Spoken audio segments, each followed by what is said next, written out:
ॐ कायेन मनसा बुद्ध्या केवलैरिन्द्रियैरपि योगिनः कर्म कुर्वन्ति सङ्गं त्यक्त्वात्मशुद्धये।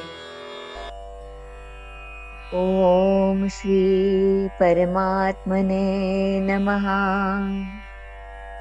भावार्थ: निष्काम कर्मयोगी ममत्व बुद्धिरहित केवळ इंद्रियांनी, मनानी, बुद्धीनी आणि शरीराद्वारा देखील आसक्तीला त्यागून अंतःकरणाच्या शुद्धीकरता कर्म करीत असतो.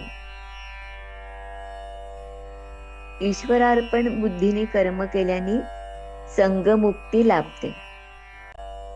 कमलपत्राप्रमाणे निर्लेप असणारा अनासक्त अहंकाररहित निष्काम कर्मयोगी कर्म कसं करतो, त्यामुळे आत्मशुद्धी कशी होते, हे भगवंत या श्लोकात आपल्याला सांगत आहेत.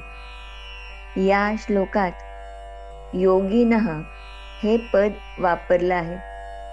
जगाच्या हितासाठी निष्काम भावनेने कर्म करणाऱ्याला कर्मयोगी असं म्हणतात.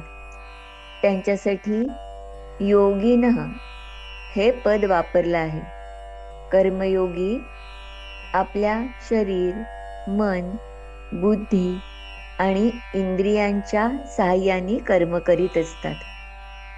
इथे वापरलेले केवलैहि हे पद साधकाला शरीर, मन, बुद्धी, इंद्रिय याविषयी असलेली आसक्ती, ममता समाप्त करण्यासाठी प्रेरित करते. जर करता स्वतः ममतारहित असेल तर त्याचं शरीर, मन, बुद्धी, इंद्रिय ही आपोआपच ममतारहित होतात. कर्मयोगाने आत्मशुद्धी साधण्यासाठी आसक्ती सोडायची आहे. बरं, आसक्ती सोडण्यासाठी केलेली कर्म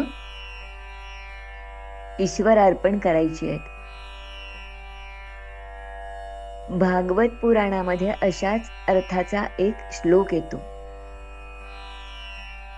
कायेन वाचा मनसेंद्रियैर्वा बुद्ध्यात्मना वा अनुसृत स्वभावात करोमि यद्यत् सकलं परस्मै नारायणायेति समर्पयामि. यावर एकनाथ महाराज म्हणतात की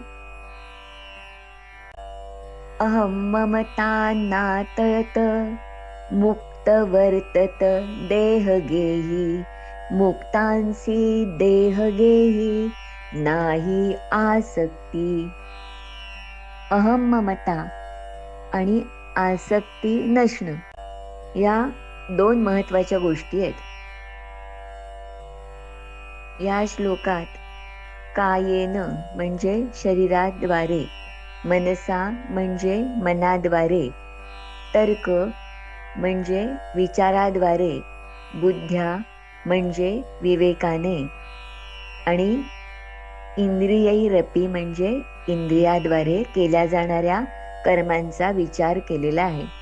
या सगळ्या मागे आत्मशुद्धीचा आणि आंतरिक शुद्धीचा हेतू आहे. आपले संतही चित्तशुद्धीचं महत्व सांगतात. तुकाराम महाराज म्हणतात की उचित जाणावे मुख्य धर्म आदी चित्तशुद्ध बुद्धी ठाई स्थिर न घालावी धाव मनाची ये ओढी वचन आवडी संतांची ये अंतरी या राहे वचनाचा विश्वास न लगे उपदेश तुका म्हणे. उचित धर्म म्हणजे कर्तव्य कर्मे.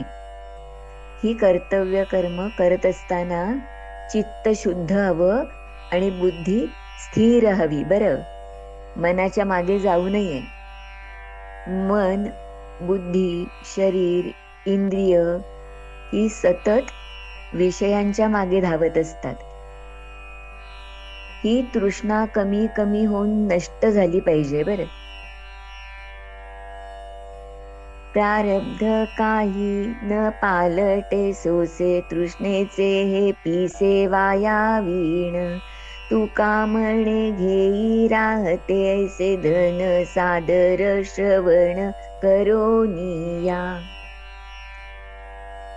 सर्वसामान्य व्यक्ती फलप्राप्तीसाठी कर्म करतात, पण कर्मयोगी मात्र फलासक्तीला समाप्त करण्यासाठी आणि आत्मशुद्धीसाठी कर्म करतो.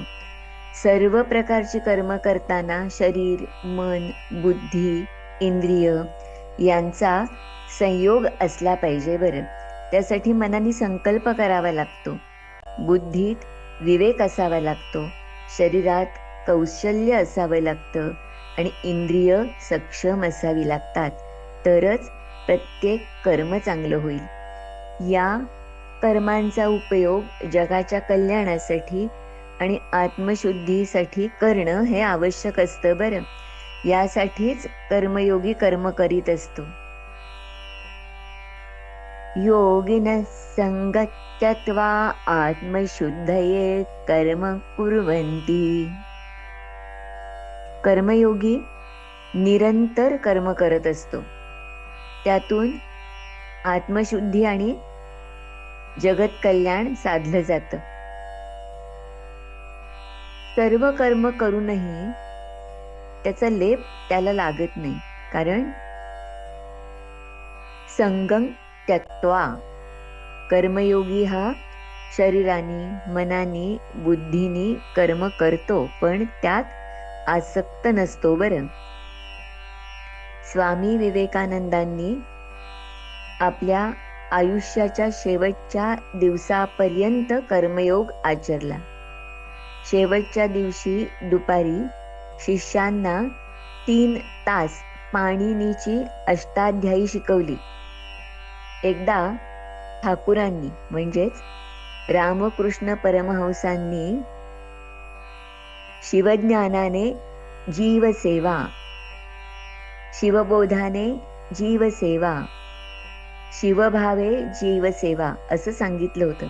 याचं स्पष्टीकरण करताना स्वामीजी म्हणाले की जीवांची शिवभावाने सेवा करताना कर्माला प्रवृत्त व्हाल.